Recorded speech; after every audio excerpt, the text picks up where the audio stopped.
जी guys, तो कैसे हो आप? आज लोग अपने अपने अपना प्रकाश का परावर्तन पढ़ ही लिया था, उसके नियम भी पढ़ लिए थे। तो आज अपन स्टार्ट करेंगे गोलीय दर्पण के बारे में। जो अपना रिवीजन चल रहा था वो अपन एकदम अपना क्लियर करते ही जाएंगे। क्या करते जाएंगे? अपना क्लियर करते ही जाएंगे। चलो तो गोलीय दर्पण अपन क्या करते हैं, स्टार्ट करते हैं।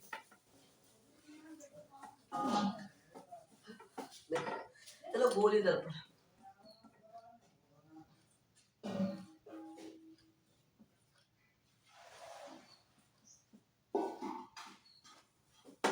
ये क्या अपन ने गोला ले लिया है, ये गोला ले लिया है, इसको बीच में से यहाँ पर अपन क्या करते हैं, काट दी। ये अपन ने इतना काट दिया, ठीक है। ये इतना काट दिया है, एक गोला गोल है, ठीक है। इतना अपन ने काट दिया है, ठीक है। ये इतना हो गया है। अब देखो यार, ध्यान दो, गोले दर्पण कैसे कहते हैं? गोले दर्पण जिस काले खोखले गोले का भाग होता है, काया खोखला गोला है, अपन ने इतना ऐसे काट दिया। जिसकी एक तरफ चांदी की पॉलिश, जिसकी एक तरफ चांदी की पॉलिश, ये अपन क्या कर दिए, चांदी की पॉलिश, चांदी की, जिसके एक तरफ चांदी की पॉलिश की जाती तथा दूसरी ओर का तल चमकदार होता है, तथा दूसरी ओर का तल चमकदार होता है। ये क्या है? चांदी की पॉलिश, चांदी की पॉलिश, ठीक है। ये दूसरी ओर का तल क्या है? चमकदार। इस चमकदार तल में क्या है? प्रकाश का परावर्तन। ये क्या है? प्रकाश का परावर्तन। याद दो, गोले दर्पण, गोले दर्पण कैसे कहते हैं? गोले दर्पण जिस कांच के खोखले गोले का भाग होता है, गोले दर्पण जिस कांच के खोखले गोले का भाग होता है, उस गोले के, गोले दर्पण जिस कांच के खोखले गोले का भाग होता है, उस गोले की तरफ चांदी की पॉलिश की जाती है तथा दूसरे का तल चमकदार होता है। चमकदार तल से प्रकाश का परावर्तन होता है। इस दर्पण का कहते हैं गोले दर्पण कहते हैं, ठीक है। गोले दर्पण जिस कांच के खोखले गोले का भाग होता है, या गोले दर्पण एक कांच के खोखले गोले का भाग होता है जिसकी एक तरफ चांदी की पॉलिश की जाती है तथा दूसरे का तल चमकदार होता है। चमकदार तल से प्रकाश का परावर्तन होता है। इस दर्पण को क्या कहते हैं? गोलीय दर्पण कहते हैं, ठीक है। अब गोलीय दर्पण कितने प्रकार का होता है? दो प्रकार का। कितने प्रकार का होता है? दो प्रकार का होता है। कौन कौन सा? देखो, गोलीय दर्पण दो प्रकार का होता है, अवतल दर्पण,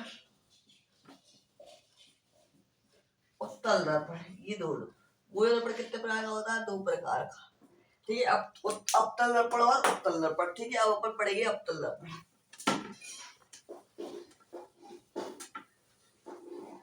अवतल दर्पण,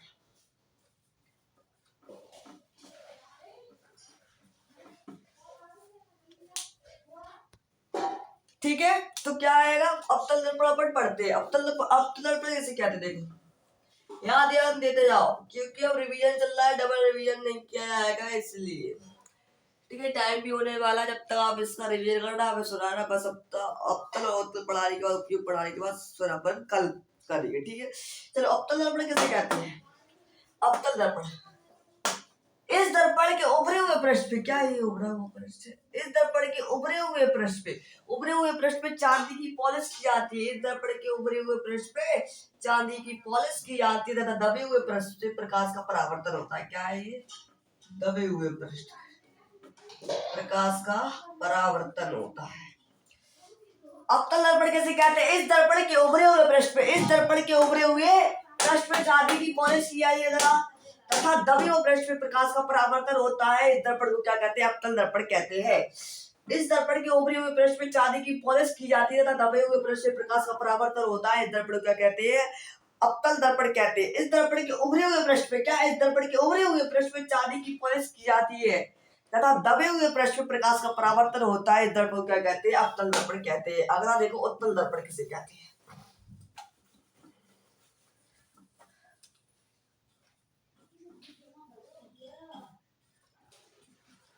उत्तल दर्पण,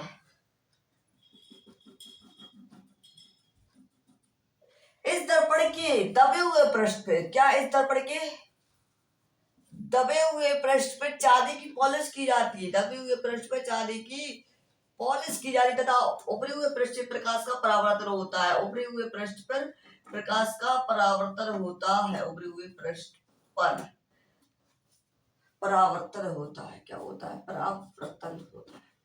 देखो, उत्तल दर्पण, इस दर्पण के उभरे हुए पृष्ठ पे, इस दर्पण के उभरे हुए पृष्ठ पर चांदी की पॉलिश की जाती है दर्पण के ऊपरी पृष्ठ पर चांदी की पॉलिश की जाती है तथा ऊपरी पृष्ठ पर प्रकाश का परावर्तन होता है। दर्पण क्या कहते हैं? अवतल दर्पण, उत्तल दर्पण कहते हैं।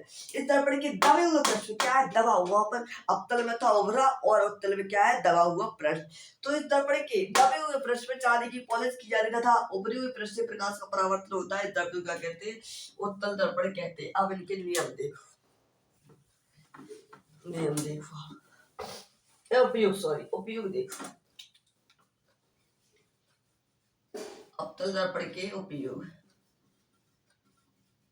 पहला उपयोग, अवतल दर्पण का उपयोग चेहरा देखने तथा दाढ़ी बनाने के उपयोग में किया जाता है। अवतल दर्पण का उपयोग चेहरा देखने तथा दाढ़ी बनाने के उपयोग में किया जाता है। अवतल दर्पण का उपयोग चेहरा देखने तथा दाढ़ी बनाने के उपयोग में किया जाता है। दूसरा देखो, डॉक्टर आंख, कान, नाक आदि का निरीक्षण करने के लिए छोटे अवतल दर्पण का उपयोग करता है। छोटे अवतल दर्पण का उपयोग करता है। तीसरा देखो, रेल इंजनों, मोटर कारों, रेल इंजनों मोटर कारों की सर्च लाइट में, मोटर कारों की सर्च लाइट में अवतल दर्पण का उपयोग किया जाता है। क्या किया जाता है? अवतल दर्पण का उपयोग किया जाता है। मोटर कारों तथा रेल इंजनों तथा मोटर कारों की सर्च लाइट में अवतल दर्पण का उपयोग किया जाता है।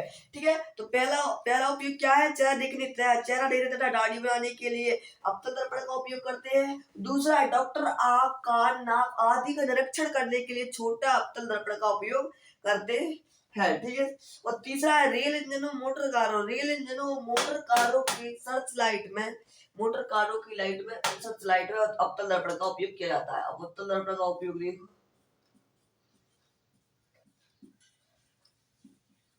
उत्तल दर्पण का उपयोग। पहला उपयोग है प्रकाश को चारों ओर फैलाने के लिए। क्या? प्रकाश को चारों ओर फैलाने के लिए अवतल दर्पण का उपयोग करते हैं। प्रकाश को चारों ओर फैलाने के लिए अवतल दर्पण का उपयोग करते हैं। दूसरा देखो, ड्राइवर की सीट के पास उत्तल दर्पण लगा रहता है, जिससे आ रहा है ड्राइवर की सीट के पास उत्तल दर्पण लगा है, जिससे आ रहे पीछे वाहनों को देखा जा सके, स्पष्ट देखा जा सके। ठीक है, तो देखो अवतल दर्पण का उपयोग चेहरा देखने तथा दाढ़ी बनाने के लिए किया जाता है। दूसरा डॉक्टर आंख, कान, नाक आदि के निरीक्षण करने के लिए छोटे अवतल दर्पण का उपयोग करता है। किसका? छोटे अवतल दर्पण का उपयोग करता है। क्या करता है? छोटे अवतल दर्पण का उपयोग करता है। समझ में आया कि छोटे अवतल दर्पण का उपयोग करता है। तीसरा है रेल इंजनों, मोटर कारों की सर्च लाइट में अवतल दर्पण का उपयोग किया जाता है। तीसरा क्या है? रेल इंजनों, मोटर कारों की सर्च लाइट में अवतल दर्पण का उपयोग किया जाता है। उत्तल दर्पण का उपयोग क्या है? पहला है प्रकाश को चारों ओर फैलाने के लिए उत्तल दर्पण का उपयोग किया जाता है। दूसरा है ड्राइवर की सीट के पास जो उत्तल दर्पण लगा रहता है, ऊपर या बगल में जो लगी रहती है मिरर, वो उत्तल दर्पण रहते हैं, जिससे पीछे आ रहे वाहनों को स्पष्ट देखा जा सके। देखा जा सके, इसे क्या कहते हैं? उत्तल दर्पण रहते हैं। देखिए सबके समझ में आया कि नहीं? सबके समझ में? ठीक है, फिर से देखो अवतल दर्पण का उपयोग। पहला चेहरा देखने तथा दाढ़ी बनाने के लिए किया जाता है। दूसरा है डॉक्टर आंख का नाक निरीक्षण करने में अवतल दर्पण का उपयोग करते हैं। तीसरा है रेल इंजनों, मोटर कारों की सर्च लाइट में अवतल दर्पण का उपयोग करते हैं। समझ में आ रहा है? ठीक है, समझ में आ रहा है? अब अवतल दर्पण क्या है? पहला प्रकाश को चारों ओर फैलाने के लिए तथा दूसरा है ड्राइवर की सीट के पास उत्तल दर्पण लगाया जाता है, जिससे आ रहे पीछे वाहनों को स्पष्ट देखा जा सके। क्या? पीछे आ रहे वाहनों को स्पष्ट देखा जा सके। ठीक है, स्पष्ट देखा जा सके।